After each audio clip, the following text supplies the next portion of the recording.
Alam nyo ba guys, may na-discover na naman ako. Masarap na pansit bato. Sulit at patok sa masa. Kaya naman dinadayo talaga sila. By the way guys, nandito nga pala ako sa Pituason, corner 13th Avenue, Ali Mall, Cubao, Quezon City. Para tikman ang sulit at nagte-trending talaga. At dito yan matatagpuan kay Manoy Henry's Bicol Pansit Bato. Sumikat nga sila dahil sa mura at sulit nilang pansit bato. Napag-alaman ko din isa pala to sa pinagmamalaki ng mga taga Bicol na pagkain. At eto naman yung mga price list nila. At yan, kung gusto mo naman na plain lang, 30 pesos. At kung dinuguan naman 35 pesos. Tapos may itlog din sila na 45 pesos. Pero dahil gusto ko yung kompleto, yung combo ang bibiling ko na 50 pesos para solid. Alam nyo ba guys, sobrang non-stop daw yung mga customer nila dito.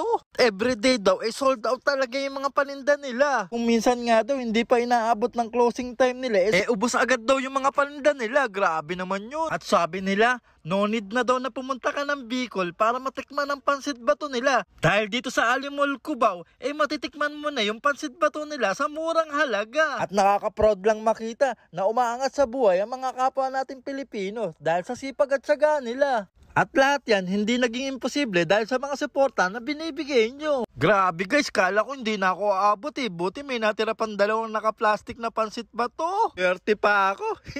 Ayos, nakaabot pa ako. Dami ko pa namang gutom.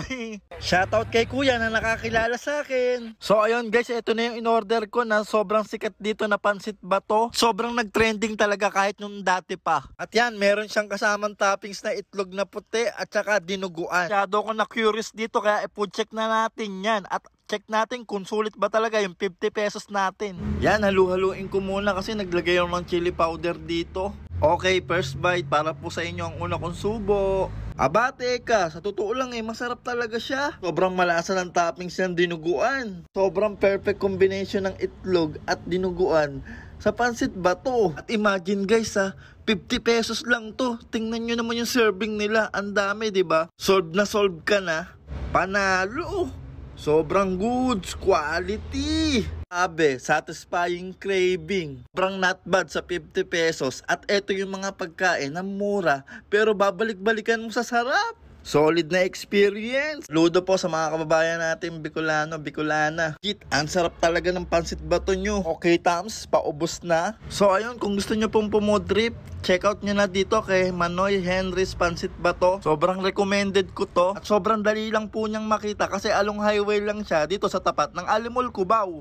So ayun, siguro dito ko na rin po tatapusin yung video ko. Maraming salamat sa panonood. Kung nagustuhan nyo naman po yung video na to, paki-like and share naman po. Salamat. Aki kabuhat. Peace out. All good gang gang. Cheers. See you sa next vlog. Blah.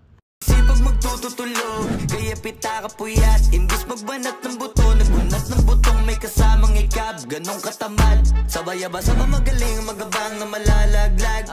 At nagtataka ka pa kapag sabay sa mawala ka na nakakapkap.